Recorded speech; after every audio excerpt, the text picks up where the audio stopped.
Money regrets hit harder than most memories because they're rarely just about dollars.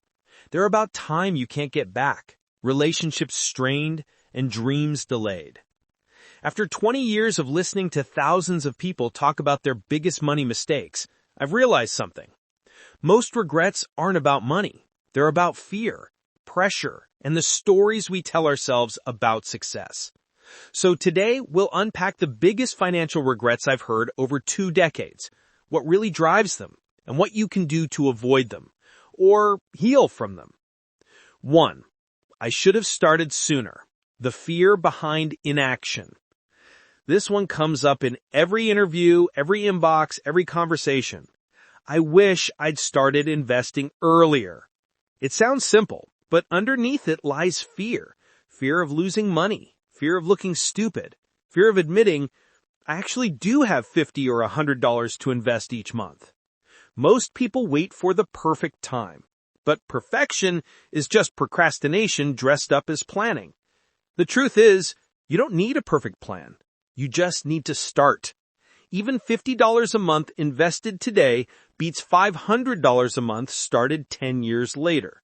Compound growth isn't built on timing the market, it's built on time in the market. So if you've been waiting, stop waiting. Start now, start small, and let consistency do the heavy lifting. 2. We bought too big a house. Another recurring regret, buying a home that stretched the budget too thin. We've all heard the clichés, a house is the best investment, or if you don't buy now, you'll miss out forever. But real life tells a different story. Take Eric and Elena, a couple I interviewed. They bought a $770,000 condo in Toronto thinking their mortgage would be manageable.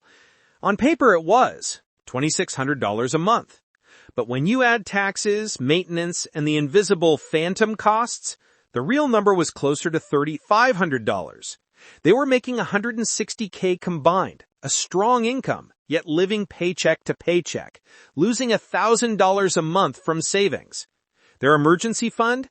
Just $354. 2 years from running out of money, Elena said something heartbreaking. It's embarrassing to think we just made a $770,000 mistake. Buying a home isn't a moral achievement. It's a financial decision, and it should be treated like one. Run the numbers. If they don't work, sell. That's not failure. That's taking control. Renting doesn't make you less successful. It just means you're playing your own game, not someone else's. 3. I tried to get rich quick. From Bitcoin crashes to shady online courses, the allure of easy money never fades. People tell me, I know I shouldn't chase get-rich-quick schemes, but... Everything after that but is the real problem.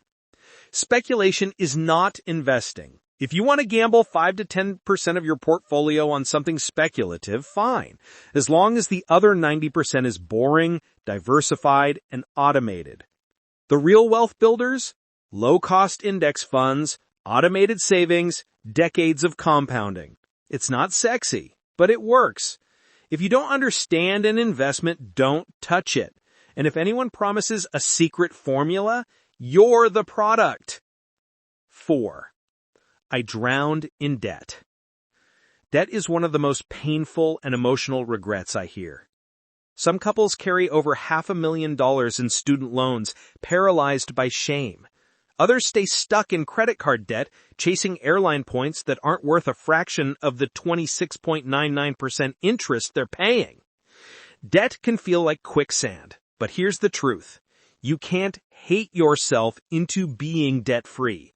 The first step isn't math, it's mindset. Move from avoidance to action. List every debt, face it, build a payoff plan. And stop calling luxury expenses investments. Your $40K kitchen remodel is not ROI, it's lifestyle. Debt is not a wealth strategy.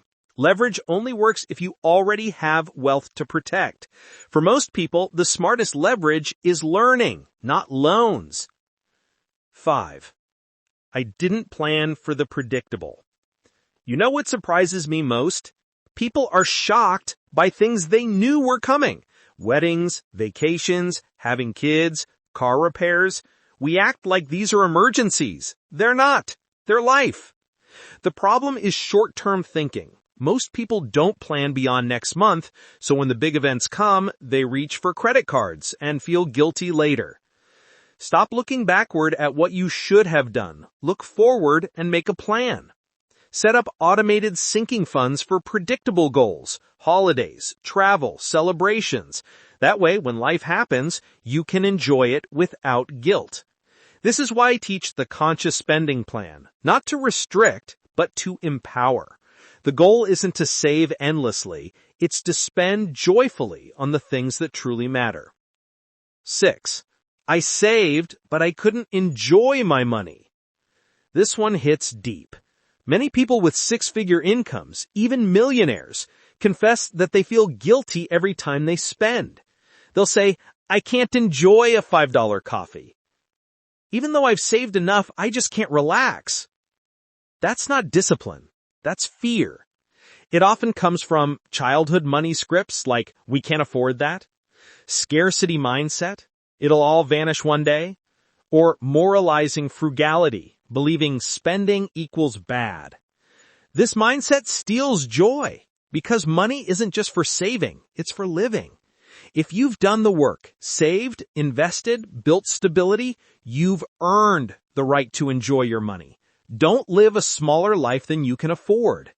The purpose of money isn't just to survive. It's to design a rich life, one where you can say yes to what lights you up without guilt. 7. I never talk to my kids about money. Parents often say, I don't want my kids to worry about money. But by not teaching them, they end up passing down the same fear and ignorance they grew up with. We don't tell kids, don't learn to ride a bike, I don't want you to fall. We teach them. Money works the same way. If you want your kids to have a healthy relationship with money, model it. Show them trade-offs, discuss budgets openly, and most importantly, enjoy money in front of them so they see it as a tool, not a taboo. 8. I handled all the money alone. This one breaks my heart the most. In many relationships, one partner, often the man, says, I'm the money person. Meanwhile, the other partner worries but stays silent, feeling excluded. That's not partnership, that's imbalance. When only one person manages the finances, the other is left powerless. And if something happens, that imbalance turns into panic. Talk about money together. Learn together. Make decisions as a team. Because real financial security isn't just numbers, it's shared understanding. Final reflection. Fear is the common thread. If there's one emotion that runs through every money regret, it's fear. Fear of missing out, fear of losing, fear of being judged. But here's the truth. Fear never built a rich life. Action does. Clarity does. Planning does. Regret is the price we pay for inaction, but it's never too late to rewrite the story. Start where you are. Run the numbers. Automate your plan. Invest in your future.